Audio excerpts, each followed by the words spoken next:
Nitassinan non cédé. Jeudi 5 novembre 2020, des défenseurs de la terre du peuple Innu, ainsi que leurs alliés, ont bloqué une voie ferroviaire près des bureaux de GNL Québec à Saguenay. Le message est clair, que le gouvernement provincial et fédéral colonial, ainsi que les conseils de bande coloniaux, se doivent d'arrêter immédiatement le projet de gazoduc et GNL. La mise de l'avant de ce projet pourrait engendrer une crise sans précédent. Rappelons la crise ferroviaire de février dernier, où nos sœurs et confrères des premiers peuples se sont mobilisés à la grandeur du pays avec les Wet'suwet'en contre un projet de gazoduc. La rivière Saguenay est au cœur de nos terres ancestrales et comme peuple souverain, nous exigeons son respect et sa protection intégrale pour les générations à venir. Ainsi s'appliquent nos ordres juridiques anciens émanant d'Assis, la terre, elles-mêmes qui sont aussi une expression du jus cogent international, de notre dignité et de l'exercice de notre droit à disposer de nous-mêmes comme Innu. Vous êtes sur des terres non cédées que nous occupons depuis des millénaires.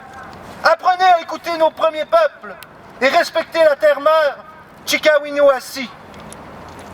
Nous sommes solidaires avec les luttes actuelles.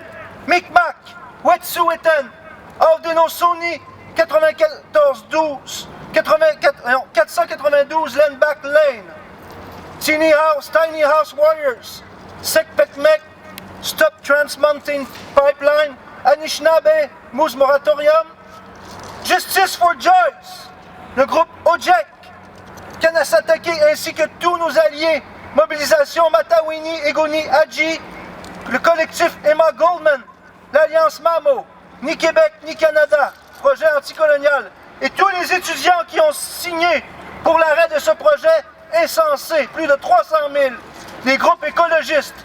Jamais il n'y a eu autant de mobilisation dans un projet contre un projet dans l'histoire. Le premier peuple Innu est présent sur le grand Tsuut'ina depuis des temps immémoriaux. Nous perpétuons une relation sacrée avec le Nitassinan. Jamais le Nitassinan n'a été cédé. En tant qu'Inuit, nous avons la responsabilité de protéger cette terre pour les générations futures. Nous nous sommes toujours autodéterminés sur le territoire, bien avant les couronnes britanniques, françaises et structures coloniales canadiennes émanant de la couronne britannique, telles que les conseils de bande, dont la juridiction a été volontairement restreinte à la réserve, laissant aux chasseurs, aînés, citoyens, Innu, d'exercer cette obligation fondamentale de respecter l'eau. Nous n'avons jamais abandonné notre Ilnu Tepeltumun, souveraineté ancestrale, droit de veto. Nous continuons à pratiquer nos us et coutumes sur le Nitassinan, malgré toutes les tentatives de nous exterminer depuis 1492.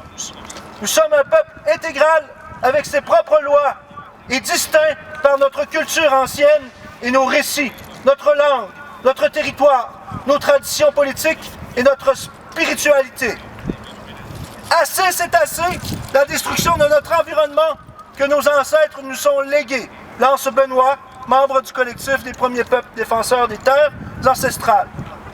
C'est notre responsabilité en tant qu'Innu de protéger la terre pour les prochaines générations, s'exclame Kwekwatseu, membre du collectif des premiers peuples défenseurs des terres ancestrales.